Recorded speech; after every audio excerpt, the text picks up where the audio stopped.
They committed the crime, they built the case, and then they handed you the sentence. But here's what they never counted on. You learned to read the paperwork.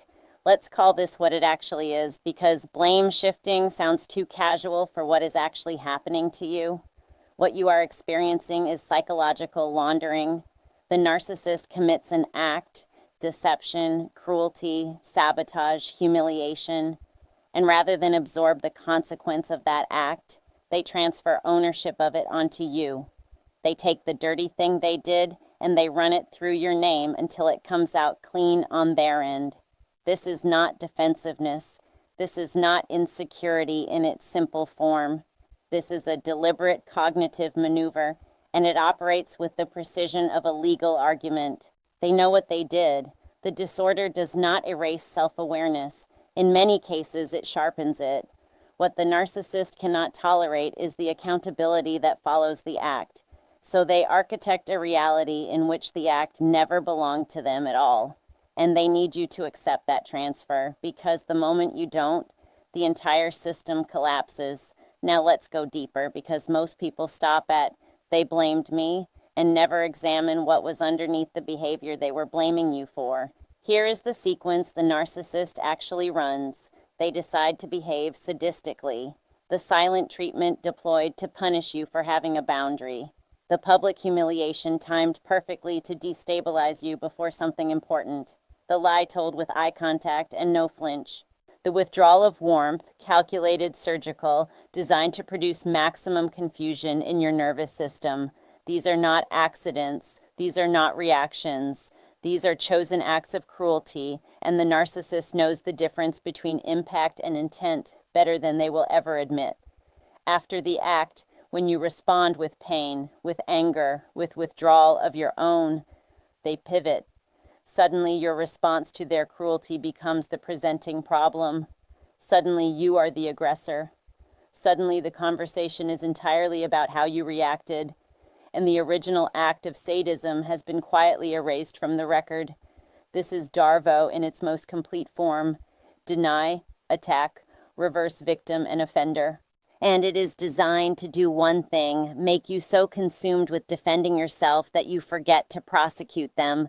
And underneath the blame shift lives its twin, projection. Projection is the narcissist's psychological immune system. Whatever they are most guilty of, whatever they are most ashamed of in the cavern of themselves they refuse to enter, they externalize onto you. They are lying, so they call you a liar. They are manipulating, so they call you manipulative. They are jealous, so they accuse you of jealousy. They are the unstable one, so they construct a narrative of your instability. They are the one who cannot be trusted, so they curate an audience to distrust you.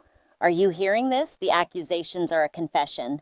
Every charge they've brought against you is a window into what they are doing, have done, or are terrified of being seen doing. Clinically, this is unconscious defense mechanism as social weaponry. Spiritually, it is a being so fractured at its core that it can only see itself by throwing its image onto another person and then attacking that image. You were never the problem they described. You were the mirror they couldn't stand to look into. Here is how you catch the blame shift while it's happening, before it has time to take root in your nervous system. Signal 1, the sudden subject change. You raise a legitimate concern, and within 60 seconds, you are now the subject under examination.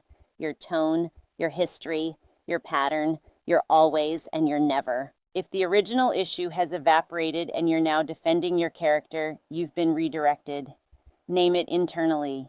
Do not follow the redirect.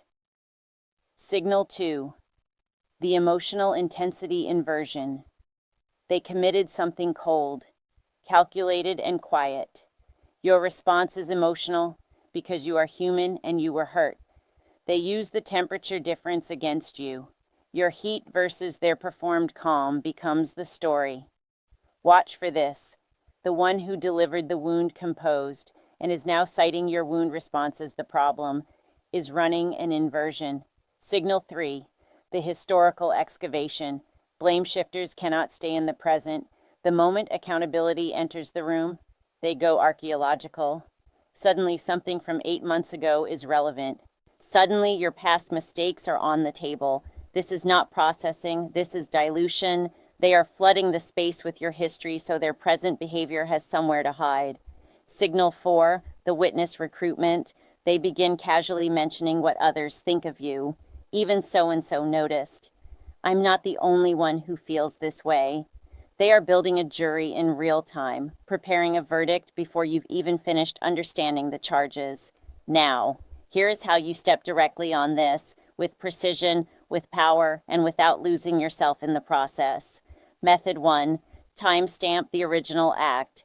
Before a blame shift can take hold, anchor the origin. In your mind, in your documentation, in the conversation, if safe to do so. Before we go anywhere else, let's establish what actually happened and when. You do not allow the archaeological dig. You hold the timeline. The narcissist's entire system requires you to lose track of chronology. Your memory is your most devastating rebuttal. Method 2. Refuse the redirect. Out loud. When the subject shifts to you, calmly, without heat, say, I notice we've moved away from what I raised. I'm going to stay with the original issue. That sentence alone dismantles the architecture. You have named the maneuver without attacking the person. You have demonstrated to any witness in the room that you see exactly what is happening. The redirect only works when you follow it. Method 3. Turn the projection back with stillness. When they accuse you of what they are guilty of, do not defend. Defense is the wrong move. Defense implies the accusation has weight. Instead, meet it with composed curiosity. That's interesting. Walk me through where you're seeing that. Make them build the case.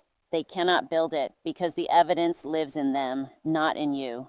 Your stillness forces their projection to collapse under its own weight. Method 4. Document the pattern, not just the incident. 1 blame shift can feel like confusion. 3 reveals a system.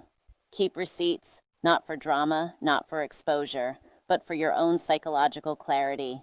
When you can look at a documented pattern and see the same move being run repeatedly, your nervous system stops receiving it as reality and starts receiving it as data. That shift from victim to analyst is where the chosen one's power fully returns. Method 5. Prosecute in the court of your own mind first. Stop seeking admission of guilt from someone architecturally incapable of providing it. The narcissist will never say, "You're right, I did that, I'm sorry," in a way that is real and lasting. Stop waiting for that verdict. You have eyes, you have timestamps, you have the felt sense in your body that has never once lied to you. Convict in your own court.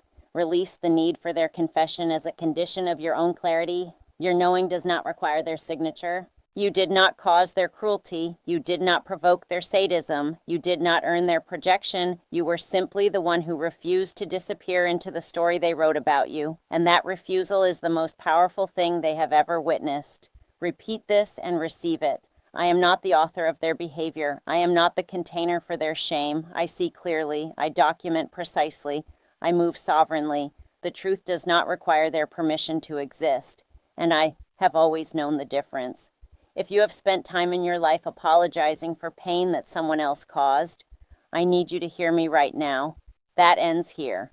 This space exists for people who are done carrying weight that was never theirs. People who are ready to understand these tactics so deeply that they can never be run on them again. You are not too sensitive. You are not the problem. You are not crazy. You are a chosen one, and you just got one step closer to unshakable. Follow this page because we are just getting started. Save this and send it to someone who has been blamed for everything and believed it. They need this today. And drop in the comments if you've been handed a sentence for someone else's crime, because I want you to know the real verdict was never guilty. It was free. Welcome home. They did it. They denied it. Then somehow you became the one on trial. This is the blame shift game, and it is one of the most psychologically sophisticated tactics a narcissist runs on chosen ones. Because it doesn't just deflect accountability, it transfers it. It makes you spend so much energy defending yourself that you forget to examine who put you on the defense in the first place. This script breaks down the full architecture, the sadism underneath it, the projection running alongside it, and exactly how chosen ones step on the lie and reclaim their clarity. You were never guilty of what they charged you with. You were just the mirror they couldn't face. Save this. Share it. And know your knowing has always been enough.